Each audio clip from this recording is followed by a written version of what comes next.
Hey guys, Hey guys, it's Mark. and this is Christine. We're back for another episode of the Great Unlearning Project podcast. Yeah. Here we go. Episode 3 of The Great Unlearning.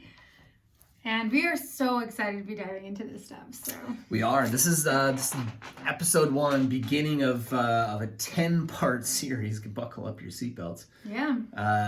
We're going to be diving into our download that we put out there to help people start the process of unlearning.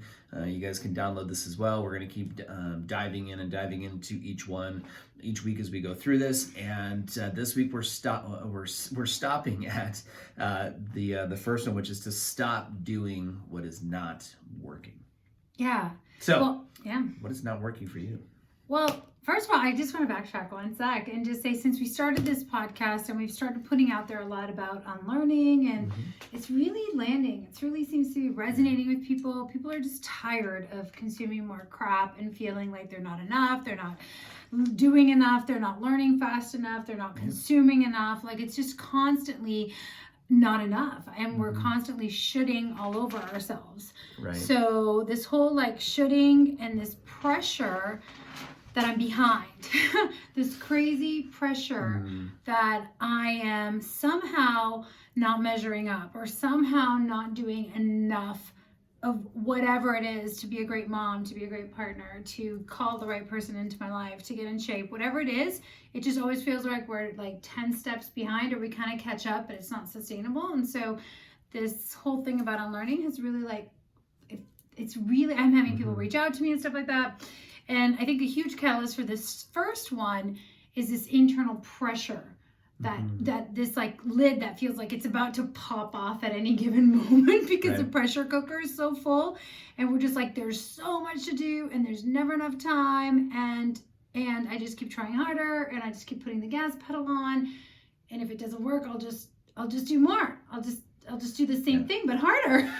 and it's like, I've been seeing this in relationships, and we're seeing this in business, and I'm seeing this in people's health, where something doesn't work, but for whatever ungodly reason, we somehow think, well, I must just not be doing it hard enough. Right, exactly. It reminds me of a conversation I had with my nephew back in the spring of 2019. He had moved in. He was living with me at the time. And one day I was sitting at the counter in my kitchen, and I was going through payroll, right? I'm like processing, just double checking the numbers, and then like, setting up the money transfers and everything for payroll. And he said, "What are you doing?" I said, "Well, I'm setting up payroll for everybody." And he'd had a chance to meet many of my employees, in fact, almost my entire team at this point. And he says to me, literally, he's like, "What do you mean? Your people are so happy. You have to pay them?" Right? Like, you have to pay your happy people that work for it. I'm like, well, I mean, that's part of the equation in keeping your employees happy, is that they get paid at the end of the month. But, it's funny because we get into this, like, I call it the slog, like the day-to-day, like grind, the hustle and grind. And it's like, it's supposed to, for some reason, in order to be successful, it has to suck. Right? Or in some ways, in some areas, like, it's not even about like being successful. It's just like, it has to suck, right? Like working. Well, it has to suck in order to get the reward. Like, we've been programmed. Part of this unlearning, this is about this conditioning, that this one of the big ones that we run into a lot anyways with high performers, high achievers, with all of us, is that in order to experience joy, you have to go through this period of pain or suffering, like no pain, no gain, and work hard, play hard, and all this stuff. And we don't feel deserving almost of the reward in the relationship or in the business or in the body, unless we've somehow felt the pain of destruction along the way, and there's a sense of not feeling like we earned it, and so energetically we can't stay in it, we can't continue to manifest it, and also just we tend to create chaos over and over and over again. And I can definitely speak to that. Like, I was the queen of chaos and like burning things to the ground, because I had this massive program running, which was like, you have to overcome, achieve, and like, you have to go through the battle, and it's not to say that there is no battle. It's not to say that there's no mountain. What I'm saying is, does it have to suck and be painful while you're climbing it? And so it's kind of like we're climbing up these things, or we're going through these challenges, and we have like one way of climbing the mountain. Actually, I love the fact that, I don't know, you brought up the mountain, but I was talking to a client yesterday, and it was like, we were actually talking about, sometimes we've confused the word, caring about someone for caring. And I was like, if we're both going for a walk, we say we're going to climb Kilimanjaro or Everest or whatever, some kick-ass mountain, and like you decide to pack 3 times the amount of shit that you need. Right. And you've got all this baggage, and you've got all these rocks, and you've got all this stuff.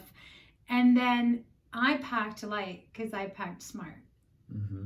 My bag is lighter, and then we're going up the mountain. You're just like, can you take some of my stuff? Can you offload some of my things? And we expect like other people to carry our stuff. And so, but the thing is, like, we do this. We keep trying to tackle the same mountain with all the same old crap, but harder. We're just like, I'll just walk harder. I'll walk harder. I'll walk harder. I'll just like drag my painful foot that's not working. And I'll just, keep the same thing. Or I'll expect other people. I'll get pissed when other people don't carry the load for me. Yeah. And so we keep cycling through these patterns of doing this over and over again to ourselves and to other people. And then it's like, stop. Right. It's not working. Well, and it begins here, right? I mean, so many people are going to work every day, or going through their relationships, or just whatever, the day-to-day things that happen, and you've sort of bought into this idea that it's just a stressful time in life, or whatever the story is, right? It's there's never enough time for you. There's never enough time to do all the things. There's no, it's all these stories that I hear. And so literally people are just stressed out, like trying to do everything, trying to keep everybody else around them happy. And then, getting upset when somebody doesn't pitch in or carry the load, or do things quite right. Yeah, pick it up for them. Or do things up to your level of expectation or whatever. And so it's like, have you stopped to consider for a minute that doesn't have to be the story? Or that doesn't have to be, maybe what used to work.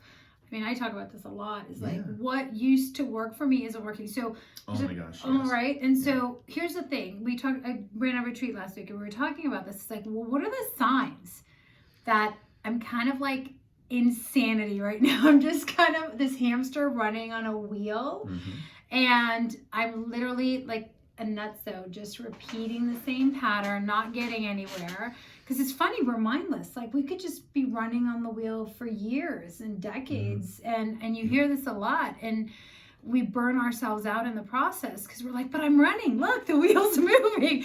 We're like, yeah, but you're not going anywhere. And that wheel's been turning in the same direction for a really long time. And you exhaust yourself because you're not aware. So what are some key symptoms, things that people, like, what have you noticed in your own life, even that you're like, shit, I'm on the hamster wheel. Like, I'm going through the definition of insanity right now. Yeah. Well, for me, I'm now conscious of this, and I was very unconscious of this in the past. But now I take a look at, does work feel like play to me? I think that's a standard. Like, work gets to feel like play. Okay. I love the work I do. I love the business I run. I love the work we're doing together. Like, all this feels very much like it's fun stuff. I'm passionate about all of it. I'm very fortunate to have created this in my life.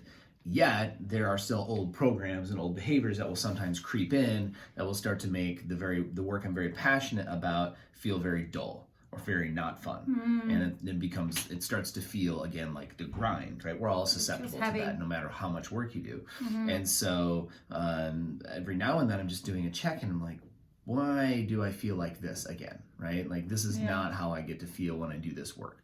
And so that's a symptom. And I just did a coaching call a little bit ago, and I asked the guys, scale of 1 to 10, how much fun are we having right now?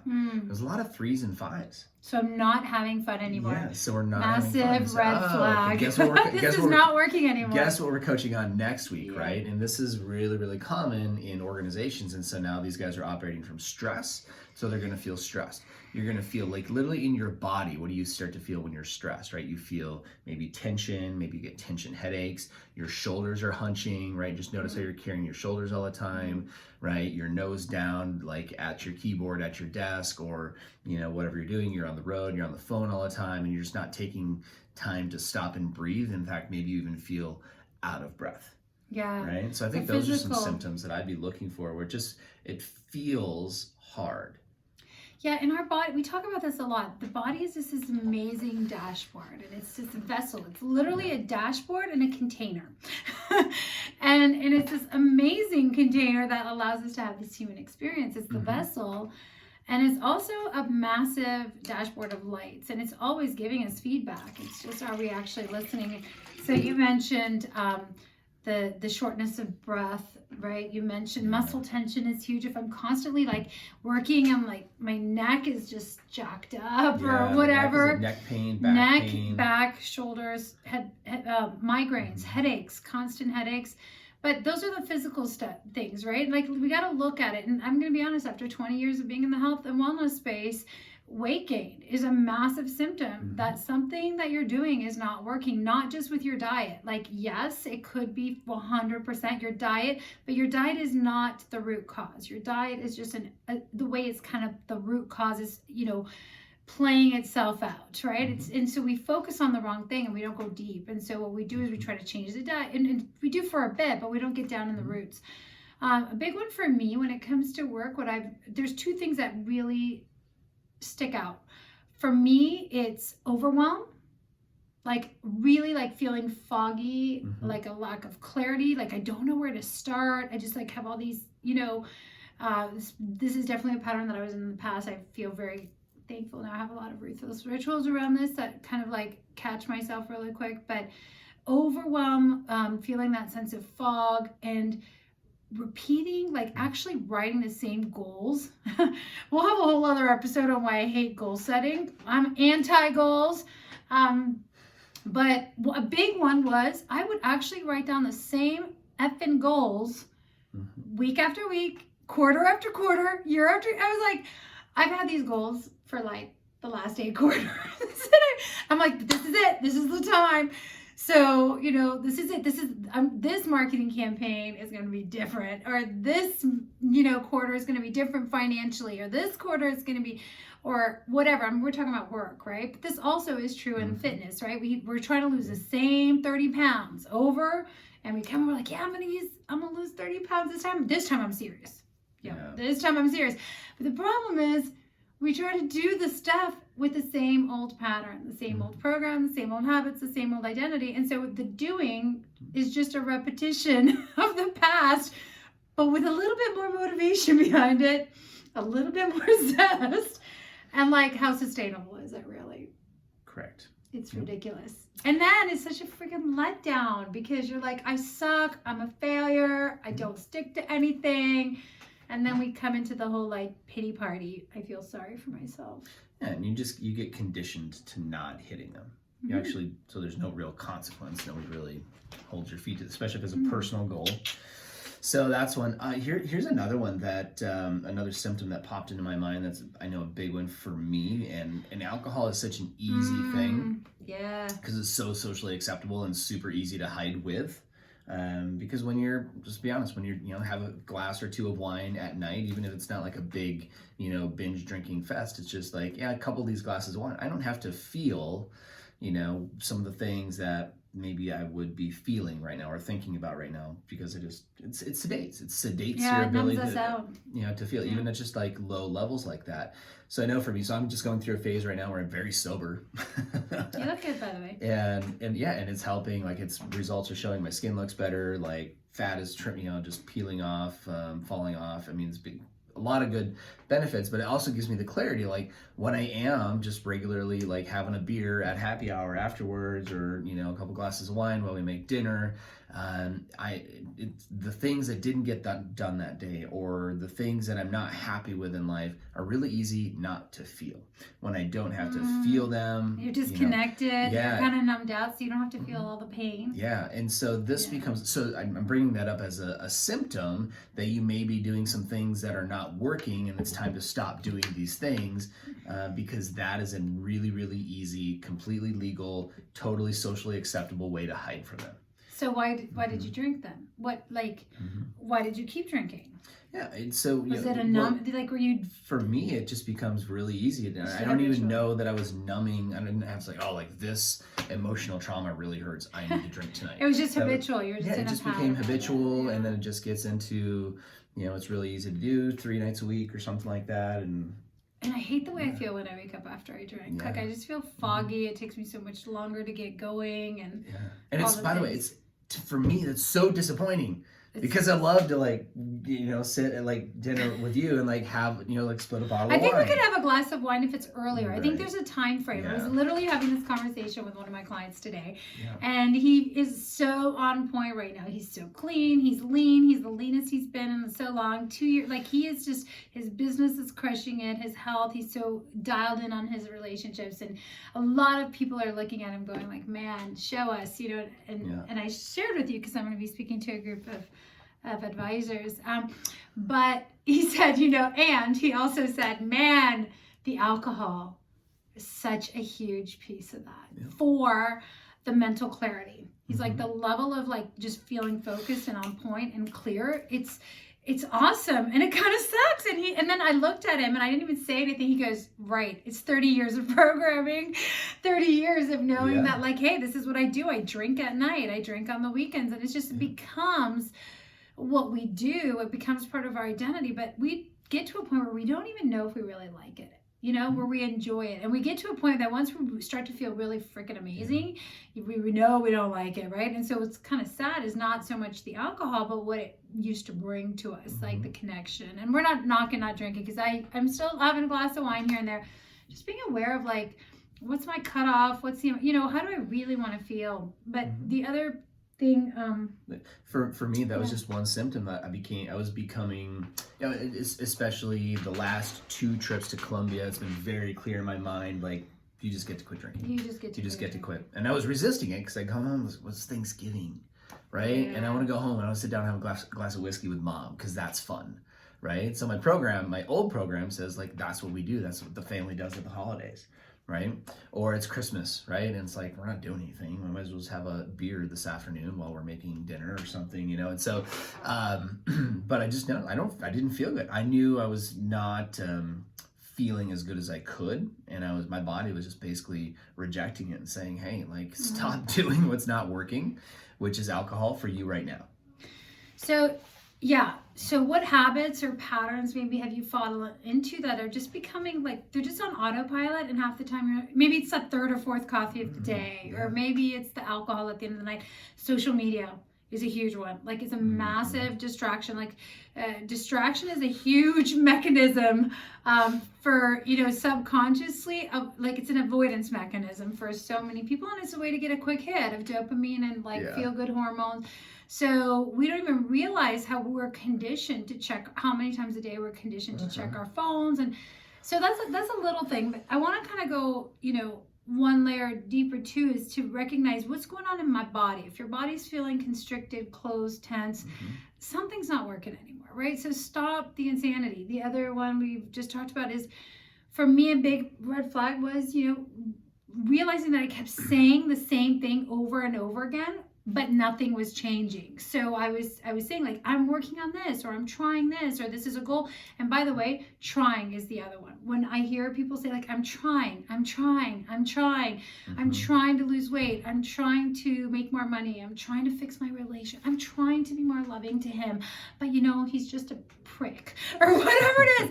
I'm trying, but then he did this. I'm trying, and it's like the word trying is a massive flag for me for the stop doing what's not working, because anytime I catch myself, it's like, right, I'm actually not doing it. I'm kind of kidding myself. I'll just do the same old crap that I've always done to make myself feel better that I'm doing something, but I know that shit doesn't work because it hasn't so far, and it's not sustainable. So I don't know. I want to get rid of that word out of my vocabulary.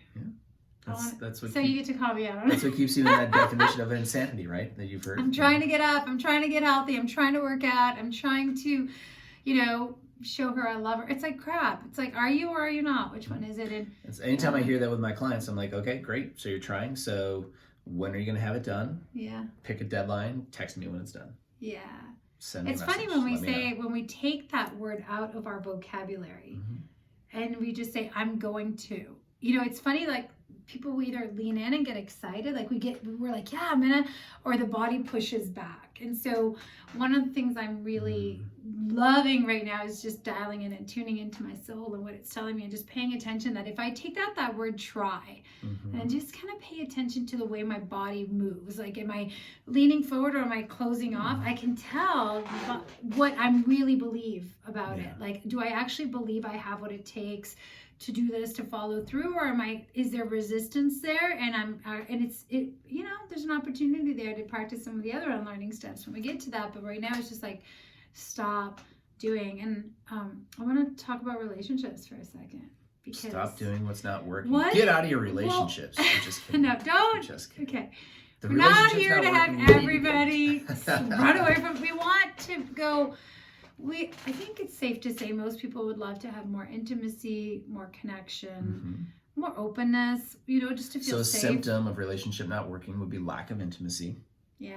Lack of communication. Yeah. You're always how's your sex life on a scale of 1 to 10? Honestly. Give yourself an honest score, because that's a real question. Everybody should be asking themselves who's in a relationship. How's your sex life right now? How is and if you're in a relationship, what is the depth of intimacy? Like, there's sex, and then there's like sexual energy, depth, connection. That's like that deep soul passion that gets you guys to really, it's such a beautiful way to like just mesh and connect and, build a relationship with so much depth. And if you are not in a relationship, I mean, how's your intimate relationship with yourself? And what I mean by that is, like pleasuring, but also like, can you pleasure yourself in the sense of physically, but emotionally, mentally? Like, are you giving yourself permission to love on yourself and to, do these things? Or are you just constantly in a pattern of just neglecting yourself, not giving yourself attention, putting yourself last, not making time for yourself, basically abusing yourself too through food or alcohol, or you not moving your body? Like, what are the patterns that you just are stuck in doing, Yeah. So, one of the things that I know for me in the relationship space, when we're talking about stop doing what's not working, historically and in our relationship also, I've had to stop blaming the other person for the reasons that it's not working, and then own it, right? And just take a step back and say, okay, so, what is it about, if this person's triggering me? And the more intimate your relationship, the deeper they know you, and the more they're going to trigger you, because they're going to help you see parts of yourself that you're not settled with. And so, just a quick suggestion might be, instead of getting resentful or getting pissed the next time that they trigger you because, you don't like how they put the dishes in the dishwasher. I don't know. Maybe that's your thing. Or they didn't put their sock in the laundry bin. Yeah. Or they left the toothpaste on the counter. Or they didn't. Or they forgot to call. Or let's make a list. They didn't take the garbage out on garbage day. I don't know. Whatever the thing is, right? So there's a gift here, right? And this is the part of the Unlearning project, is to help people see the gift in the things that are showing up. Because none of those things are showing up without a purpose in your life. And so a lot of times what's not working is that I get resentful, or I blame that other person, I yell at them, I get into a story about them, I give them the silent treatment or whatever, and we see all these different things. And so rather, what might work a little bit better is to go internal with this and say, interesting. What is it about the garbage not getting taken out on time that really pissed me off? Like, what's this showing me about me? Yeah, like really holding up that mirror. It's so true. It's so easy to blame, and we all do it. I've done it in the past a lot. I feel very fortunate we're both in a place that I think that we're pretty self-aware and reflective, and we do a lot of work around this. But and by the way, like, we have triggers, like we trigger each other, right? It's not that we don't. It's we were talking about our quirks already. But the unlearning pieces that we've been doing have been saying, like, okay, so that didn't work in the last 2 relationships, that didn't work out, that didn't work. Oozing resentment does not work. So if there's resistance and resentment. So what do we get to stop doing? And we get to take a little bit different look at that. Yeah, for sure. And then, so I'm just going to give you this is a sneak peek into how unlearning, like the process of unlearning, how that works. So we can take a look at that little bit of resentment or that thing that pisses you off or triggers you, that your spouse does or your significant others do, or even that your kids do for that matter, because kids can be incredible learning partners at the same time. And so we understand that we get upset about that. Now let's just peel back the layer. What is it about it? What belief system or values do I have that require me to be upset when that doesn't look quite right?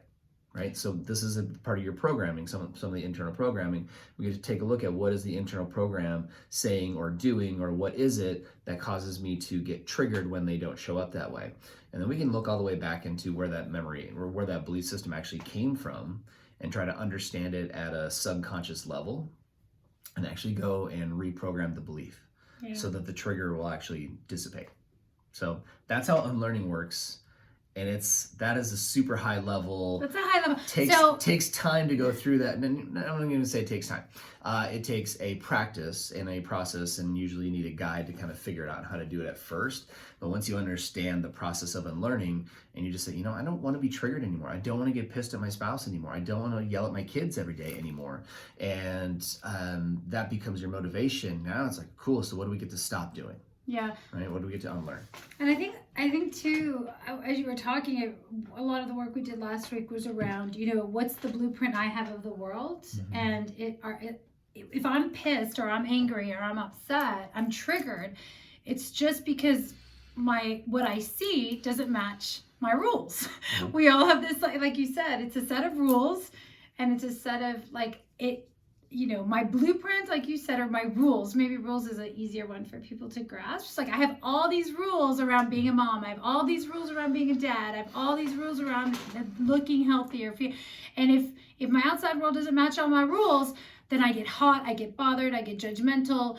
And, I've had this happen in the last little while. I've gotten some beautiful messages on social media from people that are loving on me, and I'm making a massive impact in their lives, and I'm getting judgment. And, my beautiful, extraordinary life seems to be really pissing some people off. Yeah. And there's some judgment, like, oh, look at her, she's traveling again. Oh, look at her, she's doing this. Well, isn't that nice?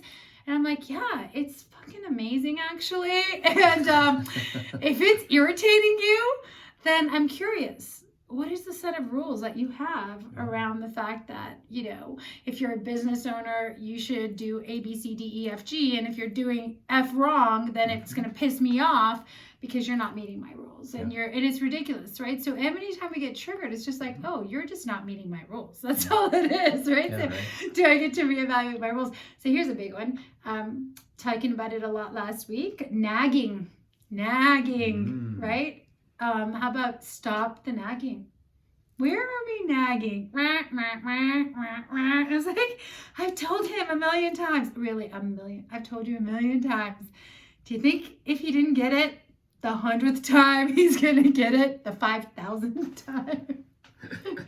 But we do this. We're just like, we keep communicating in the same tone, mm-hmm. at the same time of the day, the same way. And then if that doesn't work, we kind of maybe slightly pivot a tiny bit, but we really are just trying to say the same thing. It's ridiculous, right? So the nagging, this is a huge wake-up call last week as we were doing this. Yeah, we were doing some work around the masculine and the feminine, and and the funny part is no one will raise their hand and go, yeah, I'm a nagger. We're like, yeah, but I care about him. Yeah, but I want him to be better. He has so much potential, right? Women, we have these projects, right? I'm so glad that you're not my project.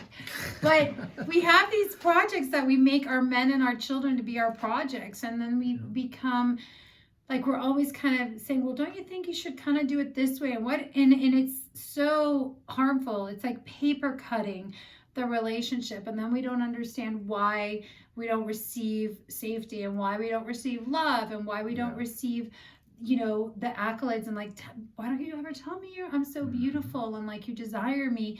Because I've been paper cutting the relationship with all these little nagging criticisms, that I was doing in your best interest. Right. Yeah. And so nagging gets to maybe stop, right? So what is happening in your relationship that you feel like you are repeating the same words, you're repeating the same date, you're repeating the same, like it's like Groundhog Day. And for a minute, instead of just going, I'm just going to do the same thing but harder, maybe just make a list of all the things that are no longer working for you, that maybe used to work at some point in time, but they no longer match, and they become more painful the longer we stay in them. Emotionally painful, mentally painful, because how much freaking bandwidth does it take to do that? Yeah. What about in health? Health is a big one that we see a lot of people really, I've seen a lot of this, but maybe, I don't know, personally, have you gone through some stuff in the past that you felt like I was just repeating the same old?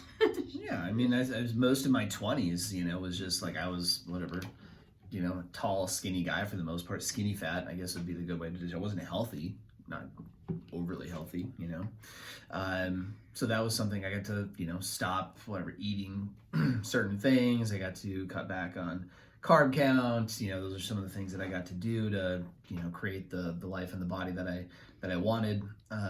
There's been a lot of stuff, and even in like the success that I've had in creating the body that feels amazing to live in the last, I'd say specifically 8 years since I really I got my first trainer about 8 years ago, maybe 7 years ago.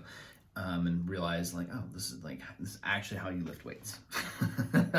This is how you do it. Yeah. Well, and I remember specifically he got me on this lifting program, and I did it diligently, and I ate my supplements, and I drank my shakes, and I ate healthy, and at the end of 30 days, I had put on 7 pounds of muscle and dropped 4% body fat, my first month. Right.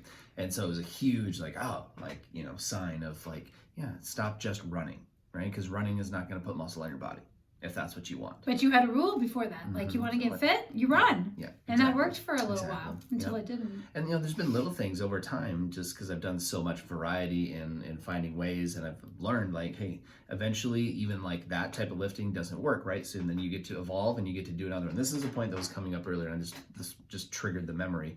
So what got you here doesn't necessarily get you there. Right? So what got you into the relationship here won't get me there. Yeah, what got you into the relationship and got you married doesn't make it thrive in the long run. Right? What got you into the job doesn't make you thrive in that job in the long run. What got you into to be a parent doesn't help you thrive as a parent in the long run. We have to keep evolving. Right? Yeah. So I think we miss the evolution because we get stuck in this story that because this is what got me here, right? I just keep doing this and it should be better. I often think about I want to go back to the feeling of what it felt like the first month that we were, in it, right? And you're always chasing that feeling, and you're I want it to feel that way again. Yeah, right? I heard that. I actually had a consult with someone on the phone not long ago, and she said that I just want to get back to the way things were. And anytime we're looking in the mirror like that, we know it's not so much about, it's what are the emotions I was experiencing? I felt alive, I felt energized, I felt a desire to be with him, I felt, he had me, he had my back. Those are the things that we can use as energy and information and breeding ground for more magnetism and more polarity, and we can build from that stuff. But if we want to go back, what often happens is we get stuck thinking, I remember when I used to be 20 pounds lighter, I used to, when we first met, and then we just try to, doing some of those things is important, right? If you were eating less and working out, or we were saying I love you more, or whatever it is. But if we go back and we have all these expectations attached to it, I'm going to do this and this better happen. And when it doesn't, it's this massive letdown, this massive hangover when we don't get the result we want immediately. And then we're doing it in an energy of resentment and expectation. And also the system may be different now because we're different, right? What matters to me changes over time. The type of touch I like, that, we're different. We keep evolving. And so really having discussion to be open, be curious, be playful. And I love what you said about the exercise, because this is, I was about to do a video for my studio actually, because it's been evolving for 10 years, right? We keep evolving what we coach, what we teach on, what we're bringing to the table. And some people love it and some people really resist the change. But the more you resist the evolution and you resist the change, the more you're going to feel the pain of doing something over and over again, and it doesn't feel like it's getting the same level of results, right? It's you don't get the same hit. You don't get the same response in your body. And you have to keep evolving. Like that's just essential. And if you don't, and you're working out and you're just doing the same thing over and over again, eventually the body's going to start to break down. It's going to, get injured or whatever. So this is one of the things that I saw a lot is people getting in this fixed mindset that in order to be healthy or, have vitality, it means I need to work out this many days a week, only eat these macronutrients in these ratios. And like they would have all these rules. Again, it comes back to these rules, these strict rules. And unless I check this box off, then I haven't done it. I've failed, or I've somehow not been enough or not done enough. And we get very legalistic about these things. And we miss the whole point, which is like nourishing our bodies, feeling, and what's our energy levels? Am I sleeping better? I even ran into someone this morning. I think we went for a workout this morning, and there was a lady in the lobby, and I was like, hey, how's it going? She started, and she was like, well, it's okay. Like my weight hasn't really changed. And her whole outlook was like, my weight hasn't changed. And I said, well, what else? Like, okay, so the weight hasn't changed. So we get to do some work on the nutrition piece, but at first she was dejected, and then I said, well, what about your energy? Oh yeah, well, I have way more energy. And I was like, well, that's kind of a big thing, isn't it? Because that's what you came here for in the first place. You were saying I don't have any energy. And I was like, what about your sleep? She's like, oh yeah, I forgot about that. I'm sleeping so much better. So this is a thing. I think a lot of people get to stop doing is as you get into a new routine, regimen, program, I don't care if it's fitness or in a relationship or a business and work or whatever. And this is why, especially with my corporate clients, we create measurables up front. This is what we're after. Specifically, we write it down, we sign it, right? Because we create the rules of the evidence that we're looking for to show up as a result of the intervention. We're looking for this specifically, because here's what happens if you don't. You will change the fucking rules as you go along, right? So just like that, right? So like she came in looking for energy. She came in looking for better sleep, right? But she went back to her old rules. But my weight didn't change, right? So I'm like, whoa. Like you did the thing. You got exactly what you want. High five. Let's celebrate that. Okay, now we can go to work on weight. Yeah. But first of all, this is what we do a lot of times is we start to change the rules little by little as we go, through the course of let's take a relationship as an example. You started changing the rules about what success looks like in that relationship, what connection looks like for you, right? And and the rules may need to change, to be honest. Yeah, and that's fine. Yeah, sometimes the rules need to change, right? Like for me, one of the rules that needed to change around my body was not using my measure of success to be how many hours I trained or my body fat percentage, but to go, okay, do I feel really nourished? Do I feel great and sexy and strong in my body? And I'm radiating light and energy. And if I can say yes, I give a rat's ass if I worked out. I know I need to work out at some level, but it doesn't need to be a run or a strength workout, or it could be yoga that day. It could be a hike. It could be an awesome strength session like we did this morning. The question I'm asking myself is, how do I get connected to feeling absolutely amazing, nourished, sexy, confident in my body? And from that place, I do what feels good. But my old rule system would have been you don't get to experience that unless you. And so here's what you've done really well with that is you've communicated that to me. You've communicated that to others. These are the things that I now do. Yeah. This is where the changing the rules goes off the rails is you decide that connection doesn't look like it used to. It has this new value. It has this new system. You fail to communicate that to your significant other. Yeah. Now you're just supposed to read my mind. Exactly. So stop asking people to read your damn mind because it's not working. I was on a hike with another client the other day, and she said that to me. She goes, well, he should just know what I want. If he loves me, he would know. Is that true? She's like, yeah, well, it should be true because he should know that I want him to do this. And I'm like, really? Yeah. He should read your entire mind because he's lived in your body for the last 40 years and he's seen all of the things that you've gone through and all of your emotions. And she's like, it was just funny. We started to laugh about it a little bit. But absolutely. Anyways. So guys, you get to stop doing what's not working. If you feel like you're on that hamster wheel spinning around and around with the stress at work or stress in the relationship or whichever area of life it might be coming from or in your body, let's take a look at what potentially is not working because what got you here is not going to take you there. And I think a big thing of this, I really want to leave these podcasts giving you guys some practical stuff to do, is like get a piece of paper.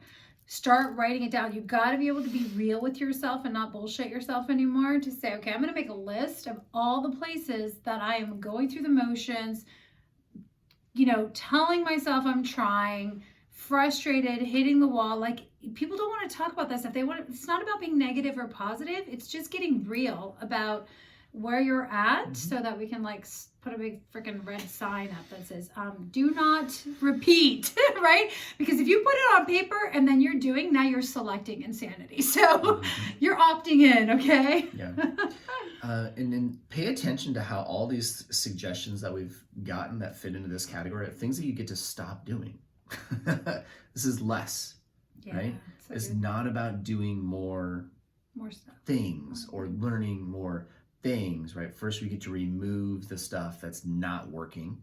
And it's interesting, because as soon as somebody just stops doing the nagging, as an example, just notice how people magical around things start to get done. It's crazy when we detach from it, right? Clients will say it all the time. Yeah, I just had that happen. Exactly. She said to me, I just shut up. I didn't say anything. And all of a sudden, the door hinges are fixed. The knobs are done. The door getting taken out. So, guys, like, the stuff works. But you have to be courageous enough to look at the reality of it, own it, and then start to shift the energy around it. So, you got it. Awesome. So, okay.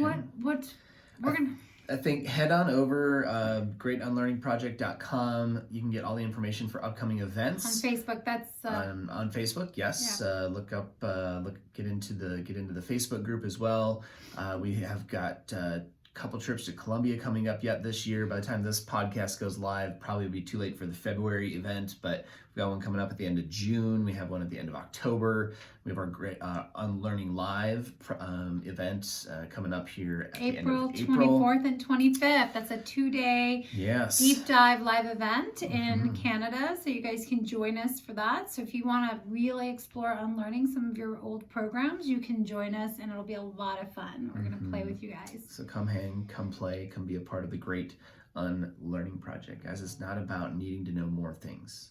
It's not needing to do more things. It's what do we get to unlearn about ourselves that's going to allow more abundance, more of everything, more than you imagined in your life. Yeah, let's go get it. Awesome.